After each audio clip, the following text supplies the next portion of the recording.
বাস্তুশাস্ত্র মতে আলমারিতে রাখুন এই 6টা জিনিস। দূর হবে অর্থ সংকট, ঋণ থেকে পাবেন মুক্তি, আর্থিক উন্নতি ঘটবেই ঘটবে। বাস্তু মতে আলমারির ভেতরে কোন কোন জিনিস রাখা অত্যন্ত শুভ। বাস্তুবিদ এবং জ্যোতিষীরা গ্যারেন্টি সহকারে বলছেন এই কয়েকটা জিনিসের কাজ দারুণ। মাত্র 1 মাসের মধ্যেই পাবেন হাতে নাতে প্রমাণ, কিন্তু মানতে হবে একটা নিয়মও। বিশ্বাস করে একবার করে দেখুন এই টোটকা। এই টোটকার ফল মারাত্মক বলছেন বাস্তুবিদরা। জানুন।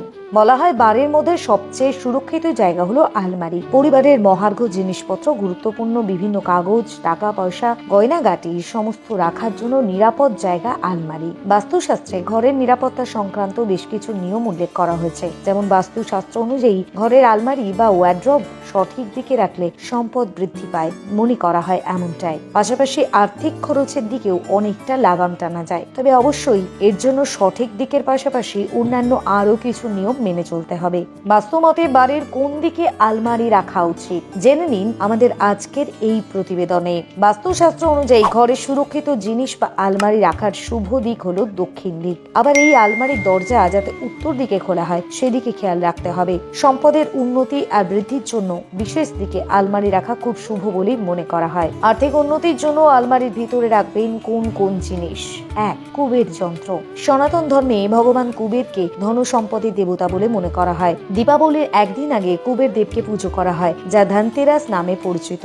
বিশ্বাস করা হয় যে বাড়িতে ধনতেরাসের দিন নিয়ম মেনে কুবের দেবের পুজো করা হয় সেই পরিবারে কখনো আর্থিক দুর্দশা থাকে না। কথিত রয়েছে এই কুবের যন্ত্রের মাধ্যমে খুব সহজেই ধন সম্পদ চুম্বকের মতো আকর্ষিত হয়। 2.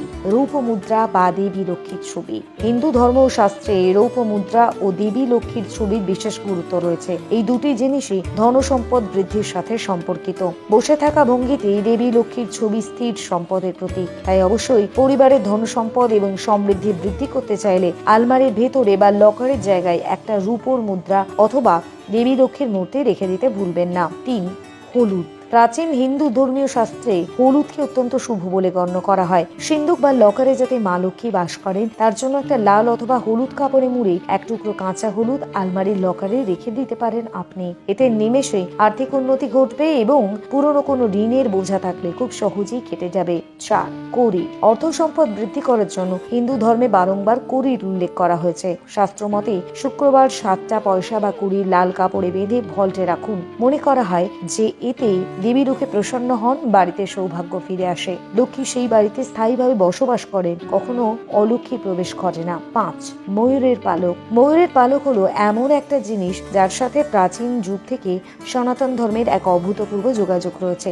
একদিকে যেমন ভগবান শ্রীকৃষ্ণের সঙ্গে সর্বদা বিরাজ করে এই ময়ূরের পালক, ঠিক তেমন ভাবেই অনেক পুজোর কাজে এটাকে ব্যবহার করা হয়। তাই ধনসম্পদের শ্রীবৃদ্ধির জন্য আলমারি লকারে অথবা বাড়ির সিন্ধুকে যদি একটা ময়ূরের পালক রেখে দিতে পারেন তাহলে অনেকটা উপকার পাবেন। 6. পুজোর পান সুপারি। বাস্তুশাস্ত্র অনুযায়ী যে কোনো ধর্মীয় আচার অনুষ্ঠানের পর টাকা পয়সা রাখার জায়গায় পুজোয় ব্যবহৃত সুপারি রাখুন। কথিত আছে যে এটি বাড়িতে আশীর্বাদ নিয়ে আসে, ঘরে কখনো অর্থ বা শস্যের অভাব হয় না। পাশাপাশি যে সমস্ত পরিবারে পারিবারিক কলহ অথবা দাম্পত্য অশান্তি লেগে থাকে সেক্ষেত্রেও বেশ শুভ ফলাফল বয়ে নিয়ে আসে এই পুজোর সুপারি। চাইলে এটিকে আপনারা নিজেদের দোকান অথবা অফিসের লকারেও রেখে দিতে পারেন। এতে ব্যবসা বাণিজ্যের উন্নতি হবে এবং কখনো অর্থের অভাব দেখা দেবে না।